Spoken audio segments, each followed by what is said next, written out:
E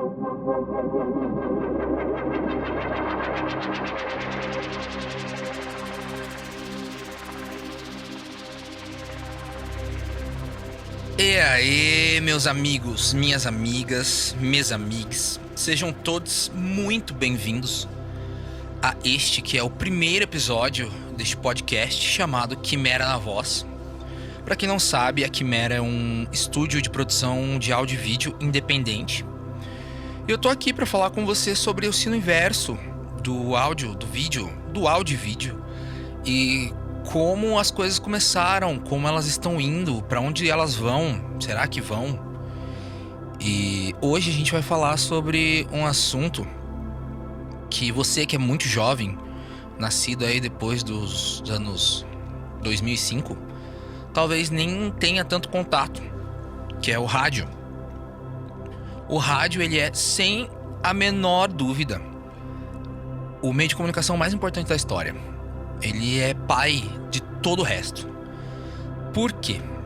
Porque devido aos estudos que iniciaram o rádio, que são os estudos de ondas eletromagnéticas, desenvolvido pelo Hertz, se criou, por exemplo, a comunicação sem fio. E que foi isso, a proposta do rádio era essa, era ser um meio de comunicação sem fio de grandes distâncias. Ele veio para substituir o telégrafo. Basicamente, o que um rádio faz, ele pega uma onda eletromagnética de um ponto A e transmite para um ponto B. Nessa onda eletromagnética se contém informação, que pode ser voz, pode ser só ruído, pode ser até mesmo uma imagem, que é o que faz a televisão. E o rádio, ele foi oficialmente assim inaugurado pelo Nikola Tesla em 1893, que ele fez a primeira transmissão sem fio. E a partir disso, o rádio só foi evoluindo. Eu vou tentar não entrar em muitos detalhes técnicos, como transistor, como válvula, porque a questão não é essa. O rádio, ele começou a ser fortemente usado, a princípio, como o ser humano gosta de desgraçar tudo, na guerra, como um meio de comunicação.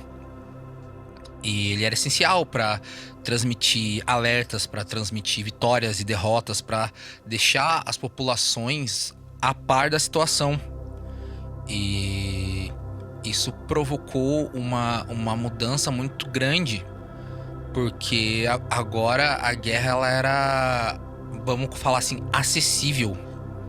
Óbvio que um rádio a princípio não era acessível a todo mundo, ele era algo meio caro assim.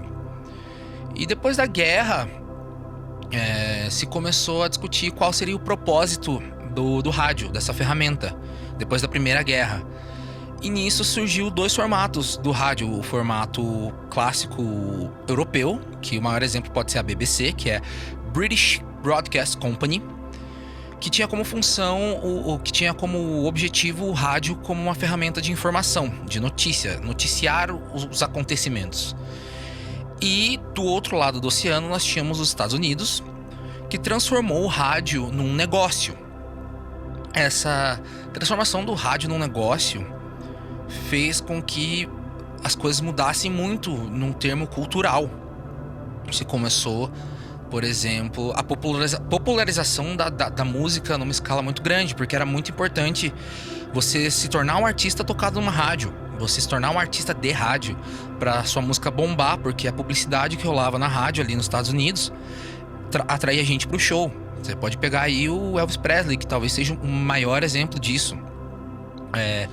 Outra coisa também é a soap opera, que a gente chama no Brasil de radionovela, que tem esse nome porque as marcas de sabão em pó investiam muito dinheiro na produção desse tipo de conteúdo. Então, elas faturavam muito, porque o rádio se tornou um unificador das pessoas. As pessoas, era aquele negócio: o que a gente vai fazer hoje? Vamos hoje à noite na casa do Jorge ouvir rádio, porque a família dele tem um rádio. E vamos ouvir umas músicas, vamos ouvir uns programas. E aí se começou a popularização do rádio como um meio de influência.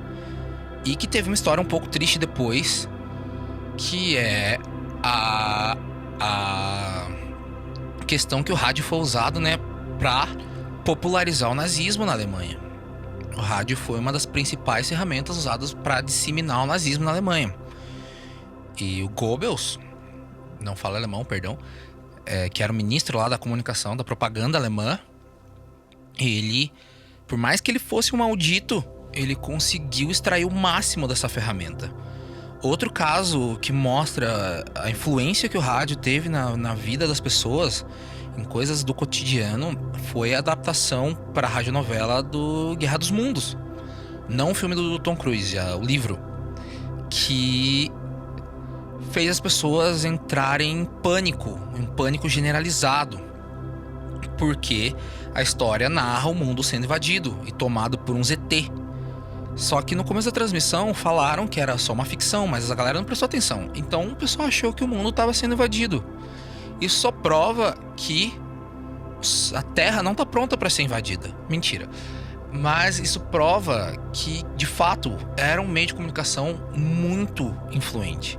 E ainda é muito influente até o início, principalmente do streaming, dos Spotify da vida. O rádio, ele ditava muito do que ascendia na indústria do entretenimento.